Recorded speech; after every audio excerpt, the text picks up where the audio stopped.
नमस्ते बच्चों, my self Jaiswal sir. हम पढ़ रहे हैं class 10th life processes. Now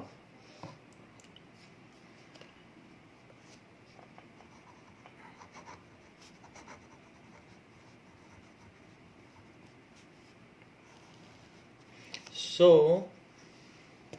what are the criterias for something to be alive or as not alive? So there are certain criteria which discriminates between animate and inanimate things. All the plants and animals, including human beings, are alive. All the plants and animal, including human beings,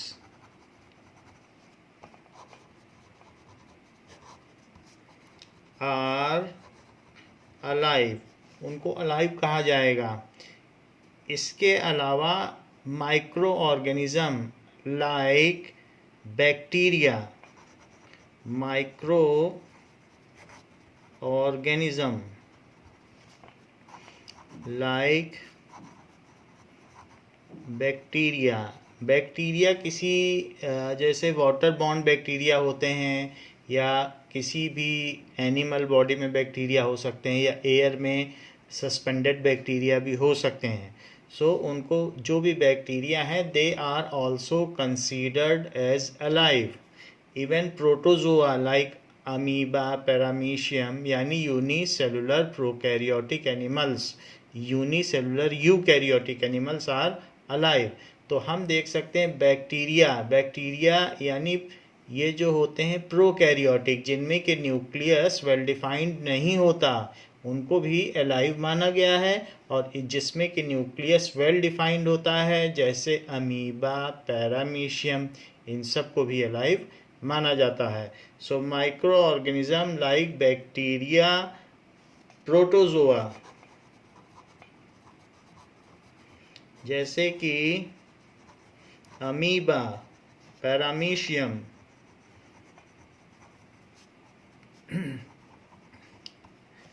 are considered as alive,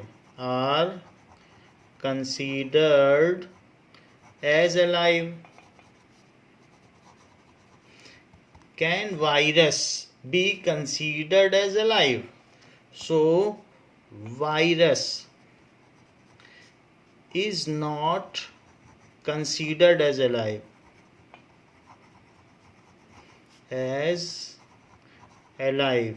because it does not the symptom of any living being। जैसे कि ये locomotion नहीं कर सकता। अगर virus को आप रख दो तो ये कहीं चल फिर नहीं सकता, अपने आप ग्रो नहीं कर सकता। इसको किसी न किसी होस्ट सेल की ज़रूरत पड़ती है किसी के बॉडी में जाकर।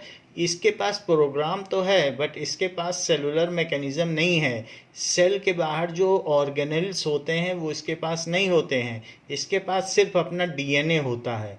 तो इसको किसी न किसी, ये खुद को गेस्ट समझता है और इसको किसी न किसी होस्ट की ज़रूरत होती है। जैसे हम लोगों की बॉडी में ये आ जाए, so it is considered as guest and we are host. तो हमारी बॉडी में आकर ये मल्टीप्लाई करता है और इस तरीके से वो हमको नुकसान पहुंचाता है।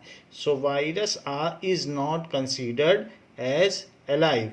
इसके अलावा हम बहुत सारी ऐसे चीज़ें जानते हैं जो सब्सटेंस हैं, जो हमारे चारों तरफ इन्वायरमेंट में हैं, वो अलाइव नहीं हैं। So there is certain criteria to discriminate between animate and inanimate thing.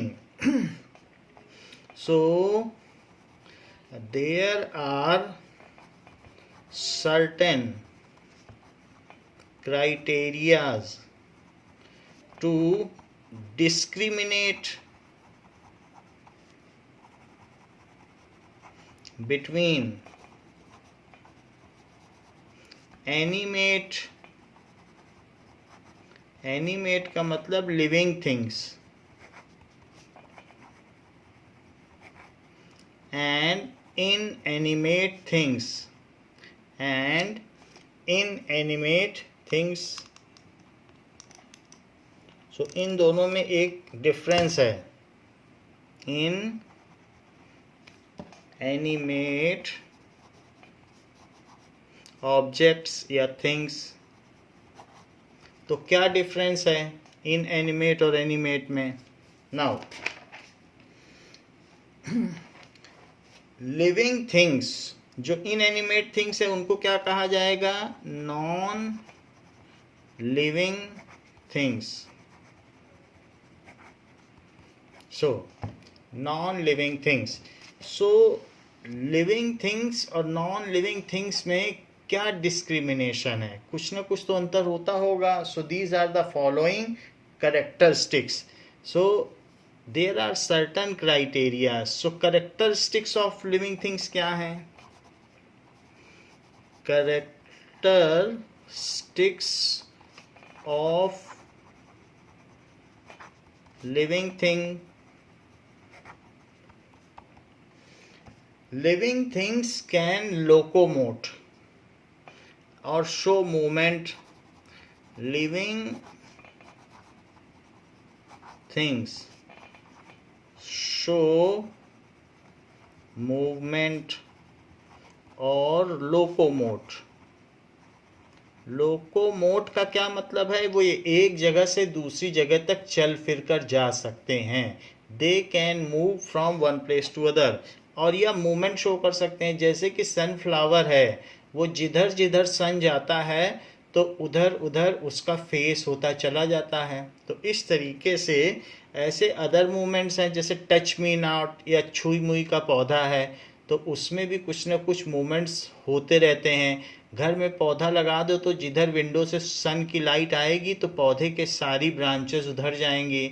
तो प्लांट्स में भी इस तरीके के मूवमेंट्स दिखते हैं। रूट्स डाउनवर्ड जाता है जबकि स्टेम अपवर्ड जाती है। तो हम ये देखते हैं कि प्लांट्स में मूवमेंट स्लो हैं लेकिन होते तो हैं। और कुछ ऐसे पिचर प्लांट भी हैं जो छोटे मोटे इंसेक्ट को खा जाते हैं, तो उससे भी देखा जा सकता है कि उनमें मूवमेंट्स हैं। फ्लावर्स में मूवमेंट्स होते हैं, वो ब्लूम भी करते हैं और इसके अलावा खिलते हैं, बंद होते हैं, तो इस तरीके से ड्रूप करते हैं, ब्लूम करते हैं। प्लांट्स में भी मूवमेंट होते हैं। और कुछ जो एनिमल्स में वो मूवमेंट विजिबल होते हैं, वो एक जगह से दूसरी जगह खाने की तलाश में for the seek of nutrition they move from one place to other. तो इस तरीके से कहा जा सकता है कि जीवित वस्तुएं चल फिर सकती हैं या किसी न किसी तरीके का मूवमेंट शो करती हैं। दूसरा, living things need food, air and water. Living things need food,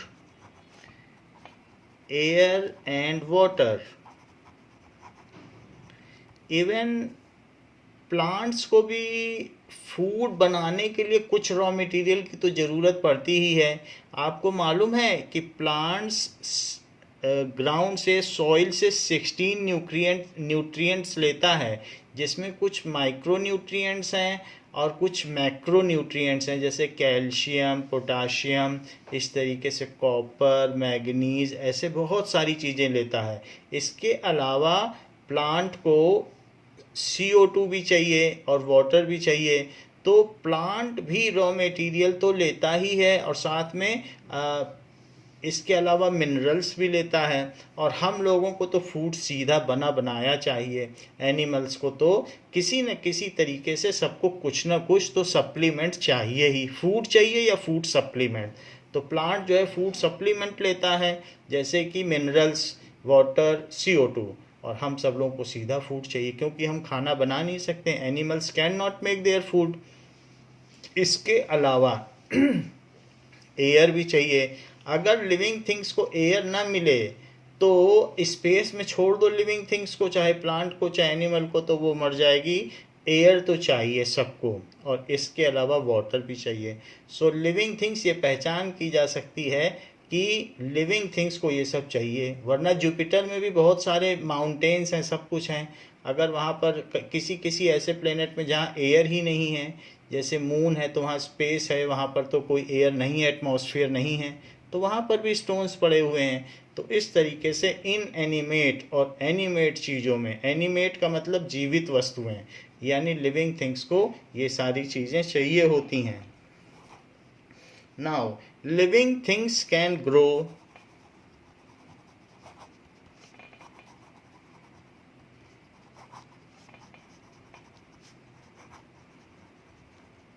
so the growth of living things may be directional और नॉन डायरेक्शनल। जैसे प्लांट्स के केस में हम ये डिफाइन नहीं कर सकते कि किस तरीके की ग्रोथ होगी, और ये तो है कि कितना ग्रो करेगा। एक नीम का प्लांट है, वो कितना ग्रो करेगा, उसकी एक सर्टेन हाइट है, बट सीधी तरीके से हम उसकी ब्रांचेस की या कुछ और डायरेक्शंस नहीं बता सकते।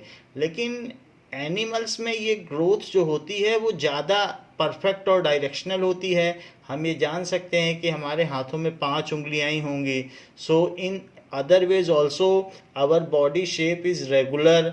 तो हम लोगों में जो ग्रोथ होती है वो डायरेक्शनल होती है, जो दोनों आर्म्स की लेंथ होती है वो इक्वल होती है। इस तरीके से जो हमारी बॉडी है वो उसमें सिमेट्री होती है, जैसा कि प्लांट में नहीं मिलता। लेकिन फिर भी प्लांट भी एक सीड से ग्रो कर जाता है, और जो एनिमल्स हैं वो एक जाइगोट यानी जो फर्स्ट सेल है उससे ग्रो कर जाते हैं, और अपनी जो फुल शेप है वो एक्वायर करते हैं। तो ग्रोथ डायरेक्शनल भी हो सकती है, नॉन डायरेक्शनल भी हो सकती है, लेकिन लिविंग थिंग्स ग्रो करती हैं। सो वो न्यूट्रिशन लेती हैं और उसके बेसिस पे ग्रो करती हैं। आप ये कह सकते हैं माउंटेन की भी हाइट कम या ज़्यादा हो सकती है, बट उसे कोई न्यूट्रिशन की ज़रूरत नहीं पड़ती है। तो अगर नॉन लिविंग थिंग्स ग्रो कर रही हैं तो उनका ग्रोथ अलग तरीके का है। उसको हम ये नहीं कह सकते कि उनकी बॉडी ग्रोथ जो है वो न्यूट्रिशन की वजह से है। तो कहीं कहीं हम देखते हैं, बट इन एग्रीगेट जो सारे फीचर शो करे तो उसको हम कहेंगे लिविंग थिंग्स हैं। कहीं कहीं आप ऐसा कह सकते हैं, भाई आप तो कह रहे हैं कि मूवमेंट शो करता है, तो एयर भी तो प्रेशर डिफरेंस की वजह से, हवा भी तो एक जगह से दूसरी जगह चलती है, और बादल भी तो, क्लाउड्स भी तो चलते हैं, तो क्यों ना उनको हम लिविंग थिंग्स कह दें। तो living things shows all these factors, तो जो सभी फैक्टर्स को दिखाएगा वही लिविंग थिंग कहलाएगा। जो किसी एक फैक्टर को दिखाएगा तो उसको लिविंग थिंग नहीं कहेंगे। आप ये कहेंगे मूवमेंट तो एयर में भी होती है। तो ये चीज। Now living thing can respond to change around them. Living things can respond to change around them.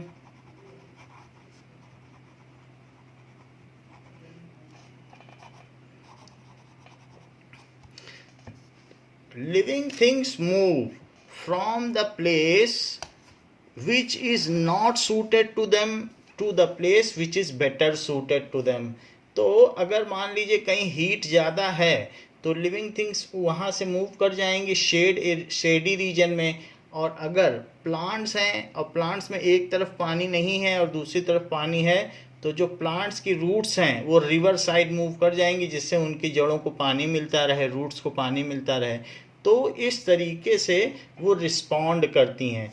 तो प्लांट्स में भी रिस्पॉन्ड होता है, धूप की तरफ उसकी ब्रांचेस बढ़ती हैं, सनशाइन की ओर। सो जो चारों तरफ का एनवायरनमेंट है, ये जो स्टिमुली है, स्टिमुली का मतलब है जैसे हीट है, तो हीट को हमारा हाथ टच कर ले, तो हमारा हाथ टच कर लेगा तो हट जाएगा हाथ वहाँ से, क्योंकि भाई हीट है। तो इस तरीके से हम रिस्पॉन्ड करते हैं। अगर कहीं पर और भी कोई ऐसी चीज़ है, बहुत ज़्यादा आइस कोल्ड है, तो हम रिस्पॉन्ड करते हैं। केमिकल है तो रिस्पॉन्ड करते हैं। हमारे कान आवाज़ को सुनते हैं, तो जो साउंड है वो भी हमारे लिए स्टिमुली है। इसके अलावा साउंड, लाइट, टच, ये सारी चीज़ें, हीट, ये सारी चीज़ें जिनके लिए हम रिस्पॉन्ड करते हैं उनको स्टिमुली कहते हैं। सो स्टिमुली स्टिमुलस का प्लूरल है। So we respond the environmental change around us and we move from less suited place to better suited place for our best survival. हम अपने आप को जिंदा रखने के लिए and continue to remain alive, हम less suited एनवायरनमेंट से बेटर सूटेड एनवायरनमेंट की ओर जाते हैं और इसी को कहते हैं response. So we respond to change around us. 2 degree का टेम्परेचर बदल जाता है पानी में तो जेली फिश एक जगह से 2000 किलोमीटर दूर दूसरी जगह चली जाती है. आप समझ सकते हैं कि जेली फिश कितना रिस्पॉन्ड करती है, क्योंकि टेम्परेचर में 2 डिग्री का वेरिएशन जेली फिश को मार सकता है. तो इस तरीके से they continuously move to the region which is homeostatic to them, जो उनके लिए बिल्कुल स्टेटिक टेम्परेचर है, जो परफेक्ट टेम्परेचर है, उसकी तरफ वो मूव करती हैं. Now living things respire. Respire का क्या मतलब है?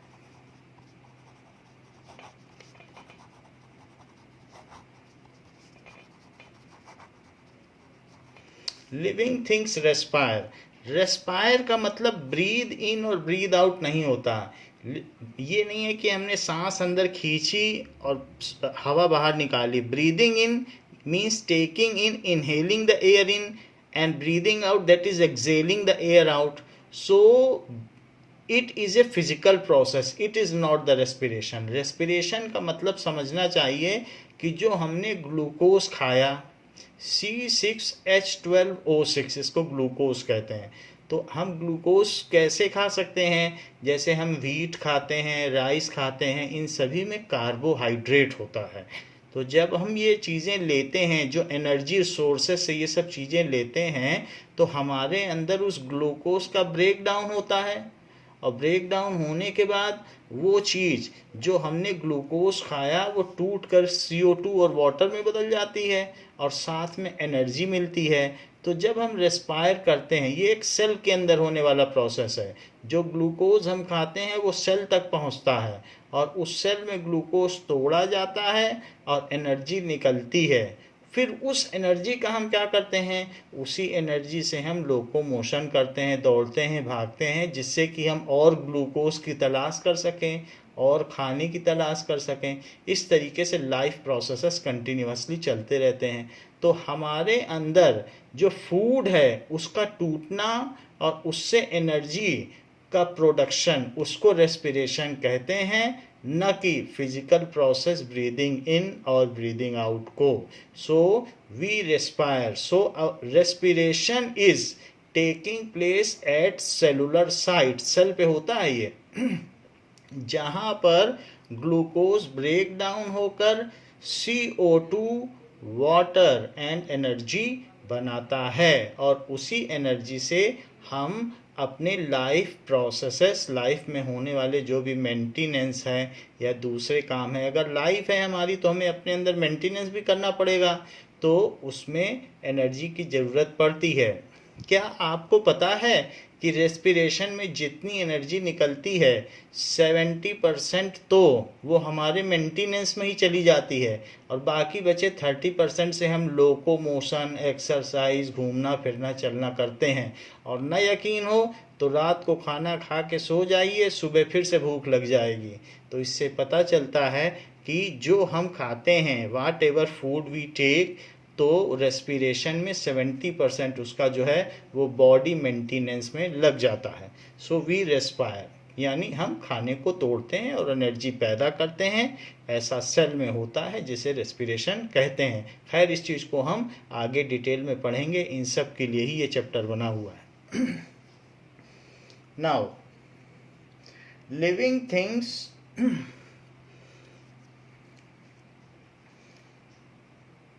एक्सक्रीट.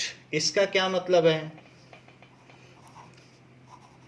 Living things excrete.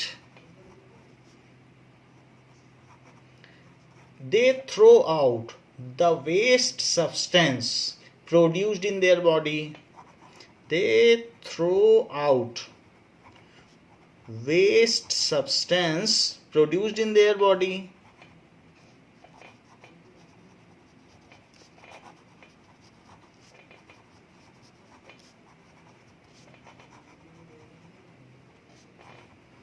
जैसे कि प्लांट्स में भी बहुत सारी चीज़ें ऐसी बनती हैं कि वो एक्सक्रीट करता है। आपको मालूम है कि प्लांट्स में से बार्क है, बाहर उसका एक जो कवर है वो धीरे धीरे निकलने लगता है, तो वो बार्क निकलने लगता है, वो सूखा हुआ जो आउटसाइड का स्टेम है उसको बार्क कहेंगे। या फिर विल्टिंग ऑफ लीव्स, पत्तियों का झड़ जाना, या फिर फॉलिंग ऑफ फ्रूट्स। इस तरीके से वो अपने वेस्ट को अपने से प्लांट्स अलग करता है। तो कई तरीके से प्लांट्स हैं, जो प्लांट्स हैं वो अपने वेस्ट को अपने से बाहर करते हैं। और जो केमिकल्स निकलते हैं, गम, रेजिन, इसके अलावा सुबेरिन या फिर लिग्निन, ये सारी चीज़ें हम लोगों ने पढ़ी थी। लिग्निन तो पढ़ा ही था 9th में। तो ये सारी चीज़ें जो स्लेरेन काइमा और कॉलन काइमा में पाया जाता है, तो वो सब उसके वेस्ट सब्सटेंस हैं। और ये सारी चीज़ें वो क्या करता है कि अपनी बॉडी से बाहर निकालता है। और कुछ वेस्ट तो वो प्लांट अपने सेल के वैक्यूल में भी जमा कर लेता है। तो इस तरीके से प्लांट जिस तरीके से अपनी बॉडी से चीज़ों को, वेस्ट सब्सटेंस को थ्रो आउट करता है, हम भी करते हैं। देख लो, रेस्पायर है, रेस्पिरेशन से CO2 बनी, तो CO2 को हमने ब्रीद आउट कर दिया।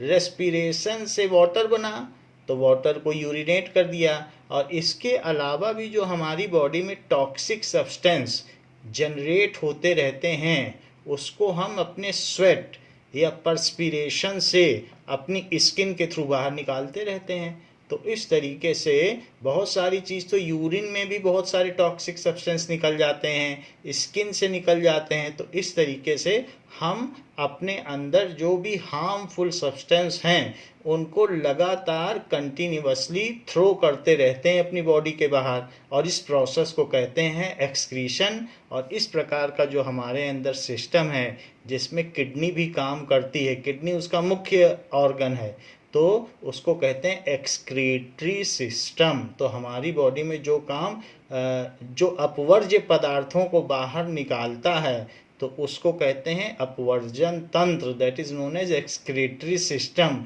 जो हमें रेस्पिरेशन कराता है, हमारे अंदर एयर लाए और बाकी ग्लूकोज को तोड़ने में मदद करे, उसको कहते हैं रेस्पिरेटरी सिस्टम। इसके अलावा जो रिस्पॉन्ड करता है उसको कहते हैं न्यूरोलॉजिकल सिस्टम। इसके अलावा हमारे अंदर बहुत सारी चीज़ें होती हैं, तो वो हम लोकोमोटरी सिस्टम, ऐसे ही न्यूट्रिशन सिस्टम, हम सारी चीज़ों को एक एक पढ़ेंगे। तो हमारी बॉडी में 16 से लेके 17 सिस्टम काम करते हैं पूरी बॉडी में, और सब एक दूसरे के साथ कोऑर्डिनेट और कोऑपरेट करते हैं, जिससे हमारा बॉडी ऑर्गन सिस्टम, ये सब ऑर्गन सिस्टम हैं। और इस तरीके से जब ये कोऑपरेट करते हैं तो हम लिविंग ऑर्गेनिज्म कहलाते हैं। Now, living things can reproduce.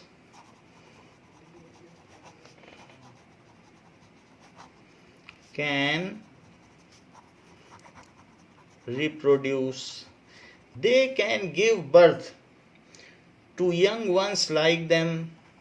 They can give birth to young ones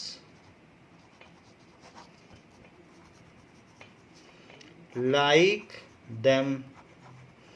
तो इस तरीके से जो लिविंग थिंग्स है वो रिप्रोड्यूस कर सकते हैं, तो उसको रिप्रोडक्शन सिस्टम कहते हैं। वास्तव में जो हम 10th की बायो पढ़ने जा रहे हैं वो लाइफ प्रोसेसेस पर ही बेस्ड है। अब रिप्रोडक्शन सिस्टम एक अलग चैप्टर हो गया।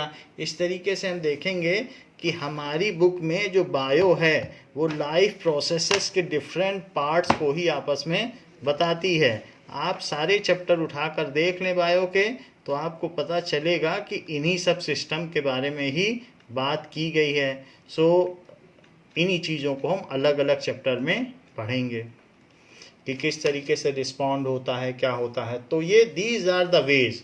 सो इफ़ ये सारी चीज़ें हैं। अब आप कहेंगे कि कुछ ऐसे लोग होते हैं जिनके बच्चे ही कभी नहीं पैदा होते हैं, तो क्या वो लिविंग थिंग्स नहीं हैं? ऐसे होते हैं कैसे कई पेरेंट्स, उनके बच्चे नहीं होते हैं।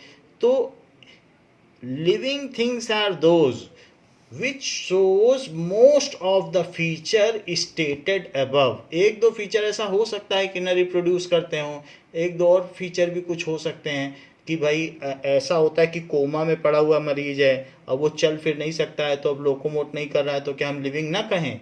तो इसका मतलब क्या हुआ कि if something shows most of the above features then it is said to be living thing। एक दो फीचर इधर उधर होने पर भी हम उसको लिविंग कहेंगे। हॉस्पिटलाइज हो जाते हैं कुछ लोग, कोमा में चले जाते हैं, ब्रेन डेड भी हो जाते हैं। सो इफ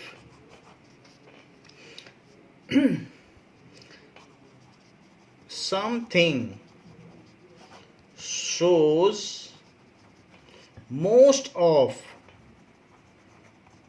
above features, देखो मोस्ट ऑफ above फीचर्स कह रहे हैं और ऑल सभी शो करें, then it will be said as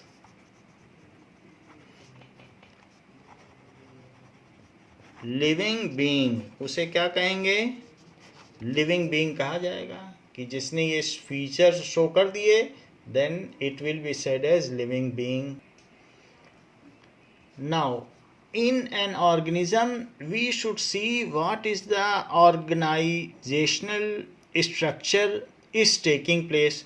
So we are made up of large molecules that are known as biomolecules। So organizational diagram क्या है, हम किसके बने हुए हैं? तो बायोमोलिक्यूल्स। सो बायोमोलिक्यूल्स जो भी होते हैं वो बहुत बड़े बड़े होते हैं हमारे अंदर, दैट इज मैक्रोमोलिकुलर साइज के। तो उन सब में क्या क्या चीज़ें आती हैं, जैसे कि प्रोटीन, प्रोटीन हो जाएगा, carbohydrate, vitamins. So it is vitamins and DNA. तो ये सारी चीज़ें जो हमारी बॉडी में प्रोग्रामिंग करता है, तो ये सारी चीज़ें हैं बायोमोलिक्यूल से मिलके बने हैं। तो जब बायोमोलिक्यूल, डीएनए का मतलब कि हमारे अंदर कैसा हमारा फेस होगा, ऐसा आप सुनिए, डीऑक्सीराइबोन्यूक्लिक एसिड। ये एक ऐसा स्ट्रक्चर होता है या मॉलिक्यूल होता है जो ये डिटरमाइन करता है कि हमारे अंदर क्या क्या फीचर्स आएंगे, और ये न्यूक्लियस के अंदर रहता है क्रोमोसोम्स के फॉर्म में, जिसके बारे में हम आगे जानेंगे। ये हमारे अंदर तरह तरह के फीचर्स, कौन कौन से प्रोटीन बनेंगे, कैसे हम रोगों से लड़ेंगे, इन सब चीज़ों के बारे में डिसाइड करता है। कार्बोहाइड्रेट हमें एनर्जी देता है, और जो प्रोटीन है वो हमको क्या देता है? स्ट्रक्चर और शेप देता है हमारी बॉडी को। और जितनी भी तरीके के हमारे अंदर बायोकेमिकल्स रिएक्शन हो रही हैं वो प्रोटीन ही करवाता है। ये प्रोटीन हमें हार्मोन्स भी देता है, यानी एक तरीके का हार्मोनल बैलेंस भी रखता है, जो लड़के को लड़का और लड़की को लड़की बनाता है। यानी हमारे अंदर जेंडर डिटर्मिनेशन भी प्रोटीन ही करता है। और विटामिन्स हमको अलग अलग तरीके की बीमारियों से बचाता है। So it gives us immune system. तो आपने देखा कि डीएनए डिटरमाइंस या provides us features and transfers features from one generation to other generation। तो डीएनए हम हमारी जनरेशन से अगले जनरेशन में, आप देखोगे कि न्यू जनरेशन का फेस और फीचर्स अपने प्रीवियस जनरेशन जैसा होता है। तो डीएनए का यही काम है कि आदमी का बच्चा आदमी ही होता है, आदमी के घर पे बिल्ली का बच्चा पैदा नहीं होता। दूसरा कार्बोहाइड्रेट, तो कार्बोहाइड्रेट एनर्जी देता है, प्रोटीन हमको शेप, स्ट्रक्चर और हमारा जेंडर डिटरमाइन करता है, वैसा बॉडी शेप देता है, और विटामिन इम्यून सिस्टम करता है, बनाता है। तो ये हुए बायोमोलिक्यूल्स, इनसे मिलके सेल बनता है। और अगर सिमिलर टाइप के सेल एक साथ ग्रुप हो जाएं तो उसको कहते हैं tissue. So similar kinds of cell in multi cellular organism work together for a particular task. वे एक पर्टिकुलर टास्क कंप्लीट करते हैं। जैसे हमारी आँखों में ऑप्टिक सेल्स हैं, उनका काम है देखना, और इसी तरीके से जो हमारे नॉस्ट्रिल्स हैं या नोज़ में, वहाँ ऑल फैक्ट्री सेल्स हैं, तो वो अपना अलग काम करती हैं। So these are various, they have various systems. Now अब देखें कि जो टिश्यू है, टिश्यू कौन कौन से हो सकते हैं। जैसे हमने आपको बताया कि आँखों के लिए ऑप्टिक टिश्यू हैं, किडनी में अलग तरीके के टिश्यू हैं, लीवर में अलग तरीके के, तो हमारी बॉडी में अलग अलग जगह अलग अलग टिश्यू हैं। जैसे प्लांट्स में अलग अलग टिश्यू होते हैं, जाइलम टिश्यू, फ्लोएम टिश्यू, कुछ पानी पहुंचाने का काम करते हैं, कुछ खाना पहुंचाने का। तो हमारी बॉडी में भी अलग अलग तरीके के टिश्यू अलग अलग काम करते हैं। कुछ चीज़ों को ट्रांसपोर्ट करते हैं, कुछ मैसेज को ट्रांसपोर्ट करते हैं, कुछ डाइजेस्टिव टिश्यू हैं, इसके अलावा कुछ ऑप्टिक हैं जो देखने का काम करते हैं। तो when a similar types of cell group together to perform a particular type of function, then it is called tissue. And tissue together make organ. एक तरीके के टिश्यू किसी एक ऑर्गन में रहते हैं। जैसे ऑर्गन, हार्ट हमारा एक ऑर्गन है, आई हमारा एक ऑर्गन है, हम कहते नहीं ऑर्गन डोनेट कर रहे हैं, किडनी ऑर्गन है। इस तरीके से हमारी बॉडी में लंग्स हमारा एक ऑर्गन है। तो हमारी बॉडी में बहुत सारे ऑर्गन्स हैं, तो ये सारे जैसे कहे जा सकते हैं लीवर, किडनी, हार्ट, तो ऑर्गन्स हैं। लेकिन जो ऑर्गन है वो आगे बहुत सारे ऑर्गन्स, जैसे मैं आपसे कहूँ कि रेस्पिरेटरी सिस्टम, तो रेस्पिरेटरी सिस्टम में कुछ ऑर्गन्स एक साथ काम करते हैं मिलके। क्या क्या? जैसे नॉस्ट्रिल्स, हमारे जो दो नॉस्ट्रिल्स हैं नोज़ में, फिर उसके नीचे से एक हवा की पाइप जाती है फेफड़ों में, लंग्स में, वो विंड पाइप, और लंग्स, ये सब मिल करके इसको कहेंगे रेस्पिरेटरी सिस्टम। तो वो मिलके, जब बहुत सारे ऑर्गन मिलके किसी एक काम को करें तो उसको कहते हैं ऑर्गन सिस्टम। सो ऑर्गन सिस्टम। ऐसे ही ऑर्गन सिस्टम कौन कौन से हो सकते हैं? जैसे डाइजेस्टिव सिस्टम, तो हमने खाना खाया और फिर वो ईसोफेगस यानी फूड पाइप से होता हुआ वही खाना हमारे स्टमक में गया, फिर स्मॉल इंटेस्टाइन में गया, वहाँ डाइजेस्ट हुआ, फिर लार्ज इंटेस्टाइन में गया, और जो वेस्ट है वो एनस से बाहर निकल गया। तो ये सारे ऑर्गन्स मिलकर डाइजेस्टिव सिस्टम बनाते हैं। तो group of organs which perform a particular task is known as organ system. तो अब अगर हमारी बॉडी में डाइजेस्टिव सिस्टम है, रेस्पिरेटरी सिस्टम है, रिप्रोडक्शन सिस्टम है, इसके अलावा ब्लड एक ट्रांसपोर्टेशन सिस्टम है जो जगह जगह न्यूट्रिशन को पहुंचाता है और वेस्ट वहां से सेल से लेके आता है। सेल तक न्यूट्रिशन पहुंचाना और सेल से वेस्ट को लाना और यूरिन के थ्रू बाहर निकालना, और इसके अलावा ब्रीद आउट करना जो गैसेस हैं। तो इस तरीके से रेस्पिरेटरी सिस्टम हो गया, इस तरीके से एक्सक्रीटरी सिस्टम हो गया। तो हमारी बॉडी में ये जो अलग अलग सिस्टम हैं, हार्मोन का भी एक सिस्टम है जो लड़के को लड़का बना दे, लड़की को लड़की, एक जैसा जो यूनिफॉर्म साइज दे, हार्मोनल सिस्टम हो गया। इसके अलावा जो हमारे सेंसेस को, मैसेजेस को पहुंचाता है, उसको न्यूरोलॉजिकल सिस्टम कहते हैं। तो ऐसे बहुत सारे सिस्टम, 16-17 सिस्टम हमारी बॉडी में काम करते हैं, और वे सारे सिस्टम एक दूसरे के साथ कोऑर्डिनेट करते हैं और मिलके ऐसा काम करते हैं कि ऑर्गेनिज्म के बेनिफिट के लिए काम करते हैं। तो उसको कहते हैं when various organ system work together for the benefit of organism, then they combinely known as organism. तो हम सब क्या हैं? Organism. So we are organism. तो इस तरीके से ये फ्लो चार्ट है कि किस तरीके से बायो मॉलिक्यूल से ऑर्गेनिज्म बनता है। Now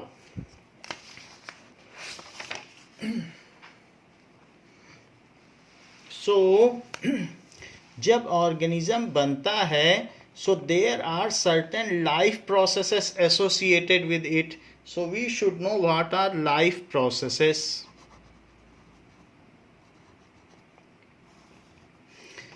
In our body, some oxidation and reduction reaction already takes place.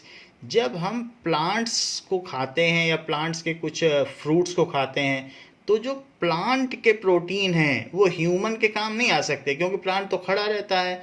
तो क्या वही प्रोटीन हमारी बॉडी में वैसे के वैसे हम खा लें तो क्या वो प्रोटीन काम आ जाएंगे? नहीं, उसको तोड़ना पड़ता है और उसके जो सब्स्टिट्यूएंट्स हैं या कंस्टिट्यूएंट्स हैं उनसे नया एनिमल प्रोटीन बनाना पड़ता है, जिससे कि हम चल फिर सकें, दौड़ सकें. प्लांट तो नहीं दौड़ सकता.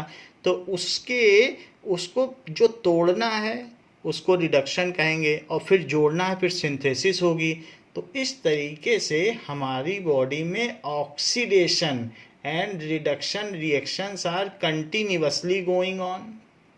सो इन आवर बॉडी, ये सभी ऑर्गेनिज्म में होगा, ऑक्सीडेशन एंड रिडक्शन, जिसके बारे में हमने पहले फर्स्ट चैप्टर में भी पढ़ा है. ऑक्सीडेशन रिडक्शन वैसा हमारी बॉडी में भी होता है. Reduction reactions are continuously going on.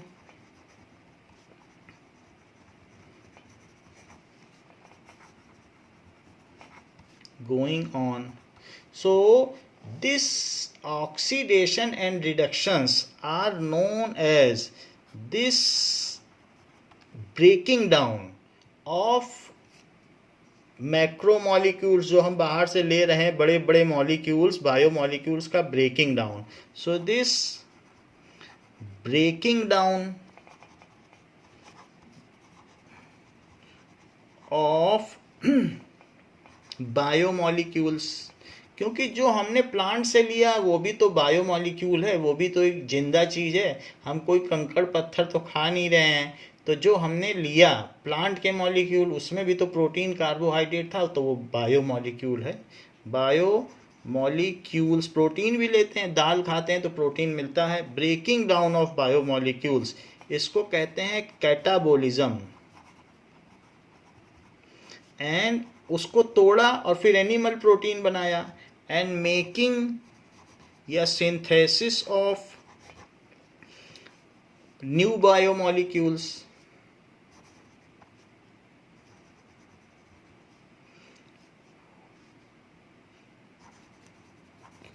सो उसको कहते हैं anabolism.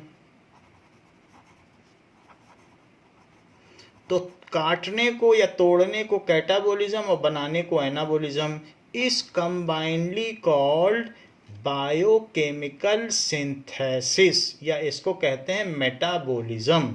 Is combinedly called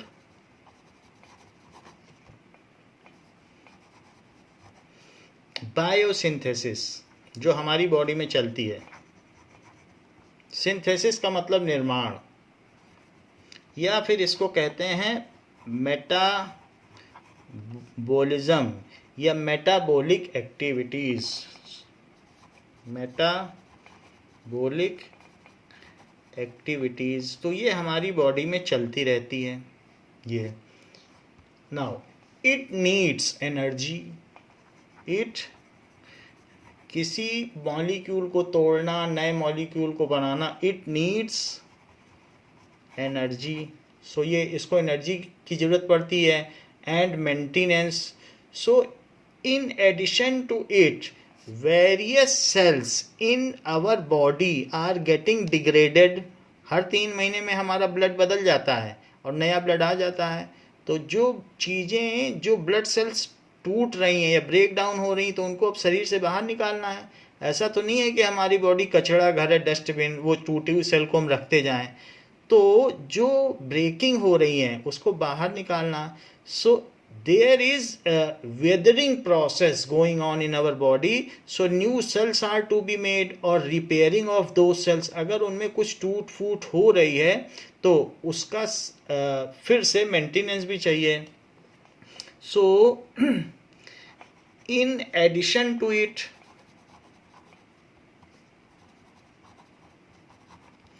fraying होती है, रप्चर, टूट फूट ऑफ सेल, या वेदरिंग होती है cells, also takes place in our body. Millions of cells हैं तो उनकी तो रप्चर होगी, कुछ ना कुछ टूट फूट होगी. आवर बॉडी, जैसे पॉपुलेशन में ही कितने लोग मरते हैं, कई लोग पैदा होते हैं, वैसे हमारी बॉडी में भी होता है. So takes place in our body, so it need a maintenance job for repairing them. It needs a maintenance job for repairing them. This also comes under life processes. When we fell asleep, then also this maintenance job takes place at very faster rate. जब हम सो रहे होते हैं तो ये काम बहुत तेज़ी से होता है, इसीलिए हम जो सुबह रिजुविनेट होते हैं, बिल्कुल फ्रेश महसूस करते हैं, क्योंकि जो चीज़ टूटी फूटी वो ठीक हो चुकी होती है. हमारे बॉडी को एनर्जी ज़्यादा होती है, हम खा के सोते हैं, उस एनर्जी को फुली यूज़ में लेता है और सारे रिपेयर वर्क करके सुबह हमें फिर से तैयार कर देता है. So this maintenance job is used. It also comes under life processes. इसके अलावा as we are multi cellular organism, as we are multi cellular organism,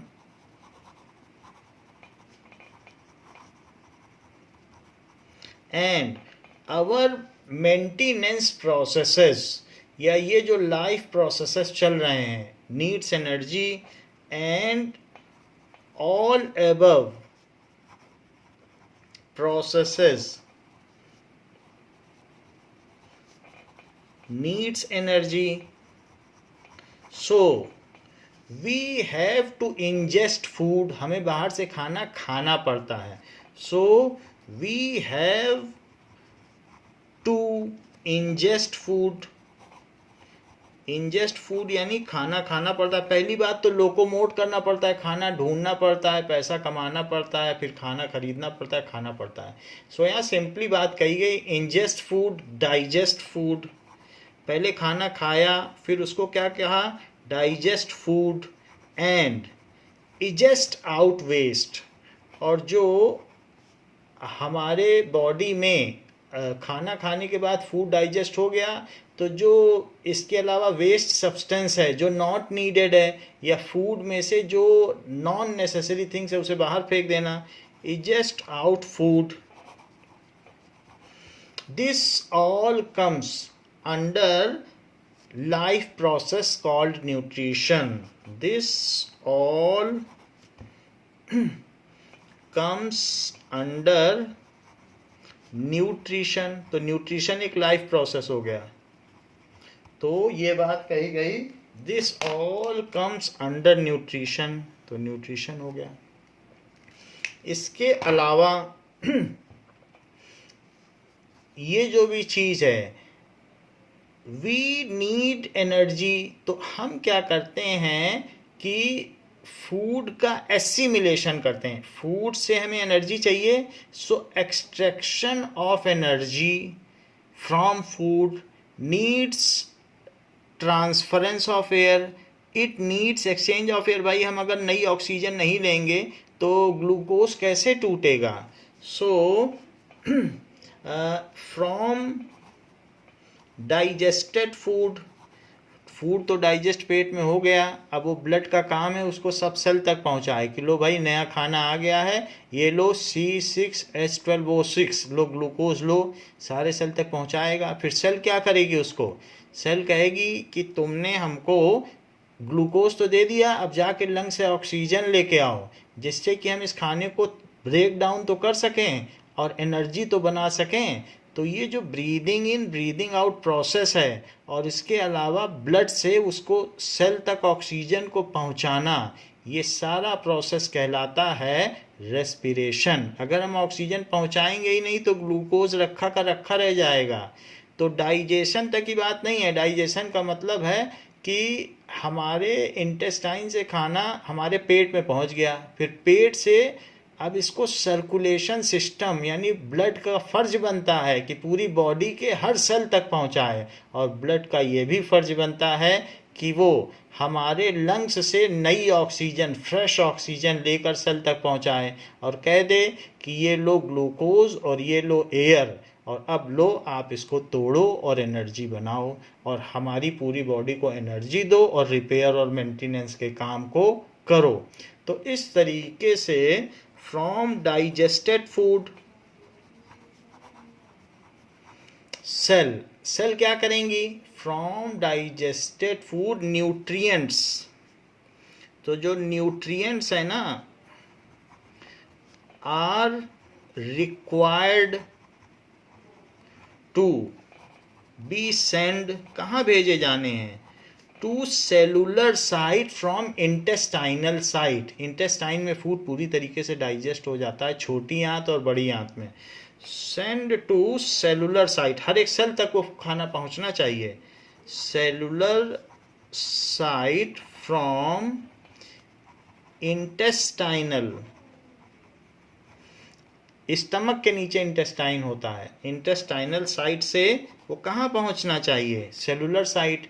it needs circulation system, it needs, इसके लिए हमको हमारी बॉडी में संचार तंत्र की आवश्यकता होती है कि जो ट्रांसपोर्टेशन सिस्टम है, तो उसी को सर्कुलेशन सिस्टम भी कहा जाता है। इट नीड्स, जो ट्रांसपोर्ट करे, station system.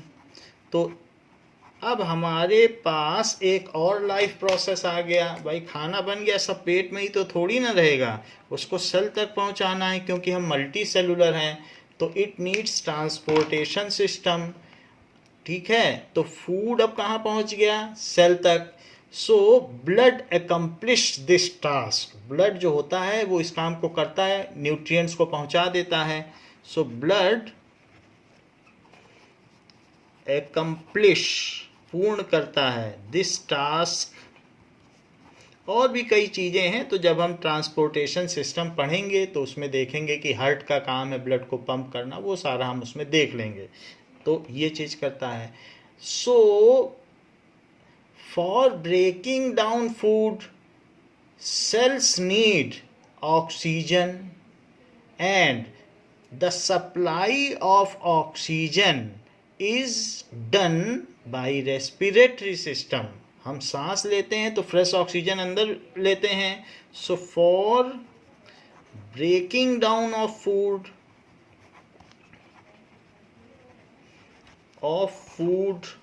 and extraction of energy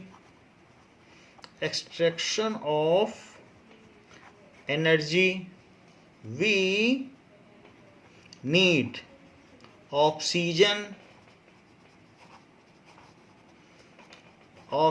supply चाहिए. कहाँ तक? सेलुलर साइट तक. तो ये सब काम ऑक्सीजन की सप्लाई सेल तक चाहिए. सेल खुद लेने कहीं नहीं जाएगा, सेल अपनी जगह पे है. तो ऑक्सीजन सप्लाई टू सेल ये चाहिए. So this task is accomplished by, इसे कौन पूरा करता होगा? रेस्पिरेटरी सिस्टम, लंग्स पूरा करते हैं.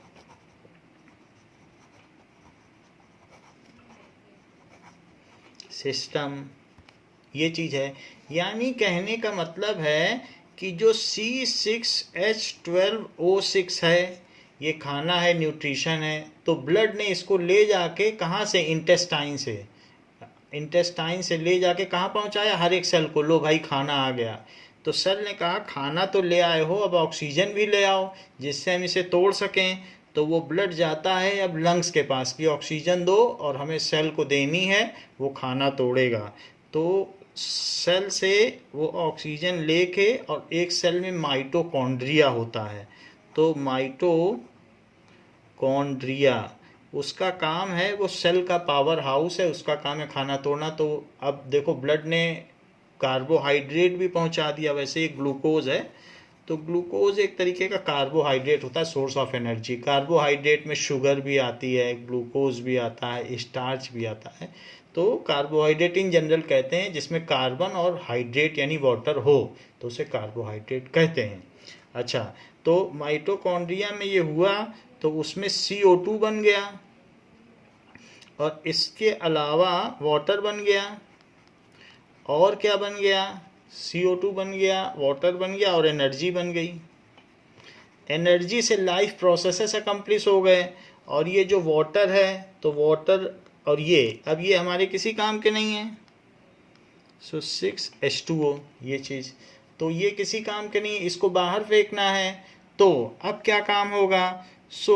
ये जो अकम्प्लिश्ड है, ऑक्सीजन पहुंचाने का काम रेस्पिरेटरी सिस्टम ने किया।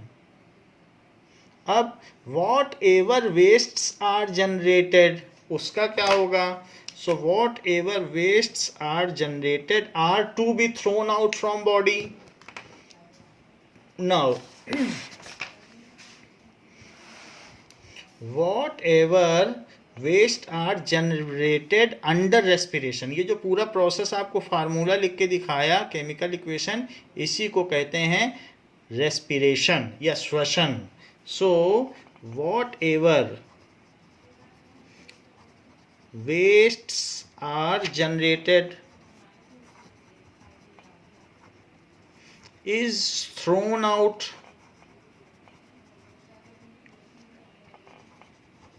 from our body। ये हमारी बॉडी से बाहर निकालने हैं। तो ब्लड उन सभी वेस्ट को कलेक्ट करता है, जाके किडनी को दे देता है। किडनी से कहता है इसे बाहर निकालो और यूरिन प्रिपेयर करो और बाहर निकालो। तो ये चीज़ करता है। तो whatever waste is thrown out, जो भी हमारी बॉडी से वेस्ट हैं और उसको बाहर फेंकना है तो उसको किडनी तक ब्लड पहुंचाएगा। किडनी हमारी बॉडी का एक्सक्रीटरी ऑर्गन है, फिर वो उसमें से यूरिन बनाएगा और जो बेकार की चीज़ें हैं उसको बाहर फेंक देगा। दिस टास्क, ये जो एक्सक्रीशन है यानी हमारी बॉडी से जो उत्सर्जन का कार्य है, बाहर फेंकने का कार्य है, this task is accomplished by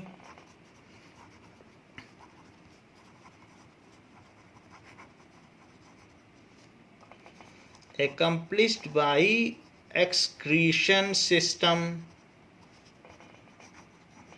जिसमें कि किडनी आ जाएगी, प्राइम ऑर्गन इज किडनी, तो ये चीज़ हो जाएगी। And the other process for searching of food for coordination of body, जैसे आप खाने को मुंह पे ले जाते हो मुंह तक, तो ऐसा कभी होता है कि मुंह ना खुले और खाना पूरे मुंह में लग जाए? ऐसा तो कभी नहीं होता। जैसे ही आपका हाथ मुंह के पास पहुंचता है तो वैसे ही आपके माउथ ओपन हो जाता है और एक पैर जब ज़मीन से उठता है तो दूसरा पैर ज़मीन पे होता है। कभी ऐसा हुआ है कि दोनों पैर ज़मीन से उठ गए हों? तो ये हमारी बॉडी में कंट्रोल एंड कोऑर्डिनेशन है। कभी ऐसा भी नहीं हुआ कि खाना हम मुंह की जगह नाक या फिर फोरहेड या सर के पास ले गए हों।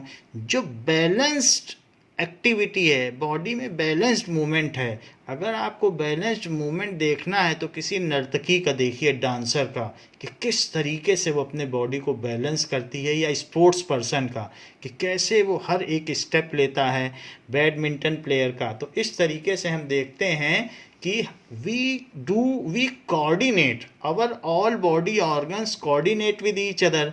तो इस तरीके से हमारी बॉडी में कंट्रोल एंड कोऑर्डिनेशन सिस्टम भी है। नहीं तो हम हंसी के पात्र बन जाते हैं कि अगर हम टेढ़ा मेढ़ा चलते हैं, हमारे पैर लहकते हैं, तो फिर संसार में लोग यही कहते हैं कि ये तो कैसे चल रहा है।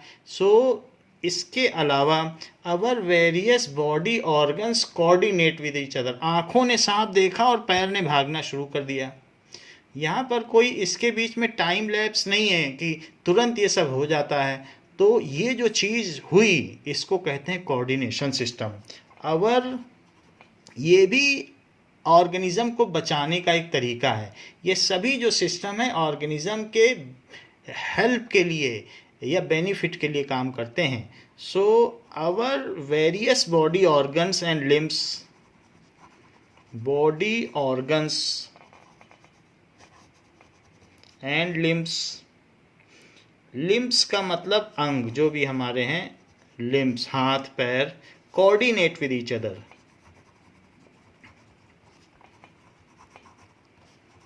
ईच अदर ये काम, ठीक है। और जो भी and the messages are transferred to brain correctly and timely. And messages, जो मैसेज भी तो होगा ना, कि आँख ने कहा कि ये सांप है, तो कान ने कहा हाँ हिस की आवाज़ आई, ये सांप ज़रूर है। फिर इसके अलावा कुछ और मूवमेंट्स हैं, स्किन ने छुआ तो बोला हाँ ये सांप जैसा टच लग रहा है, तो ब्रेन उसको इंटरप्रेट करता है कि yes it is snake, now it is our duty to escape from this place. तो ये एक निर्णय लिया जाता है। So and messages are transferred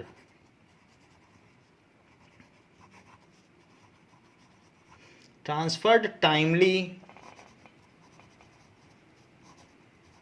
and briskly, बहुत तेजी से, टाइमली होता है। एंड डिसीजंस आर टेकन, तो ये जो चीज होता है कोऑर्डिनेट होता है। This is done and command is prepared, उसके बाद कमांड तैयार होगी कि अब क्या करना है। ब्रेन एग्जीक्यूट, और बॉडी एग्जीक्यूट करेगी। Brain prepares command and body executes it. तो brain collects all the information and prepares command, collects all the information and prepares command,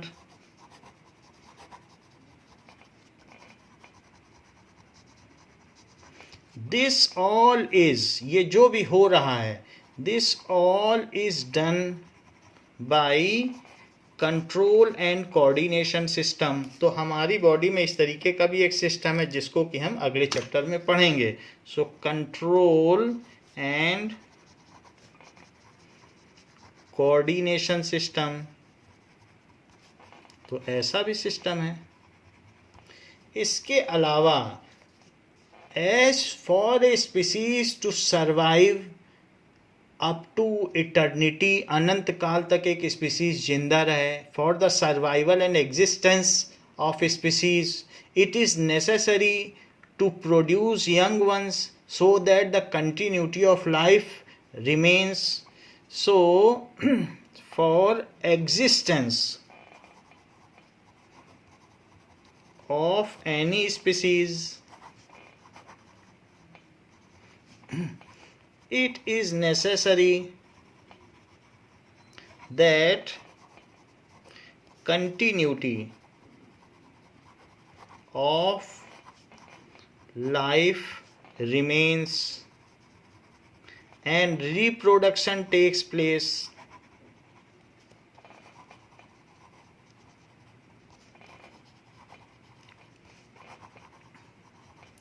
so this is done by reproduction system, इसके लिए भी एक chapter बना हुआ है। This is done by reproduction system. तो कई चीज़ें हम लोगों ने देखी कि हमारी बॉडी में कोऑर्डिनेशन सिस्टम है, कोऑर्डिनेट करता है। एक्सक्रीशन सिस्टम है जो हमारी बॉडी से वेस्ट मटेरियल को बाहर निकाल देता है। और साथ में रिप्रोडक्शन सिस्टम भी है। रिप्रोडक्शन सिस्टम हमारी बॉडी, हमें यंग वंस प्रोड्यूस हम करते हैं, वो रिप्रोडक्शन सिस्टम है। सो ये सारे सिस्टम्स हम अपने 10th की बुक में पढ़ने वाले हैं कि क्या क्या सिस्टम्स हैं और वो कैसे काम करते हैं, एक दूसरे के साथ कोऑर्डिनेट करते हुए, ये सारी चीज़ें हम देखेंगे। नाउ सबसे बड़ी बात है कि all these activities which are taking place in organisms comes under life processes. All these activities, ठीक है, which is done in organism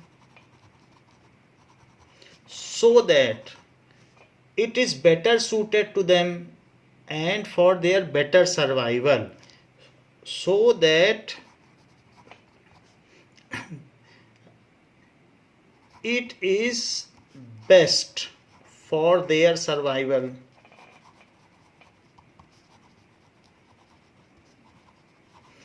Are combinedly called as life processes. Called as life processes. Life processes क्या होते हैं?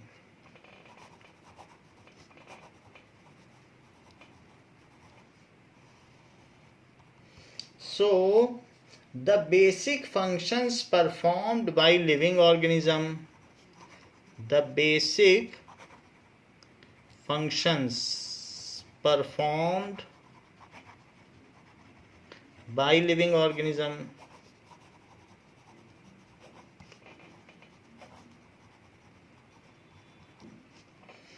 to maintain their life on this earth. To maintain their life on this earth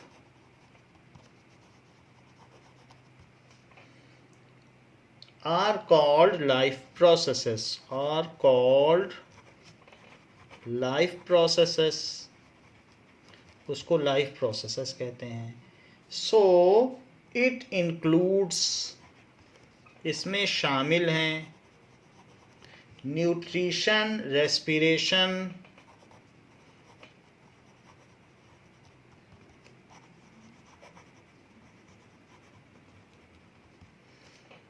excretion, control and coordination,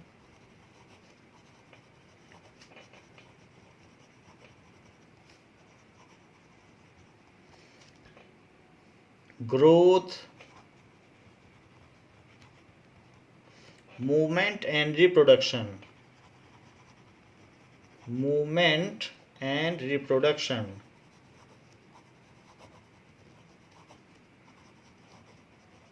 तो ये सारी चीज़ें life processes में आती हैं. नाउ तो बच्चों, इस क्लास के लिए इतना ही. इसके आगे हम नेक्स्ट क्लास में देखेंगे. थैंक यू बच्चों.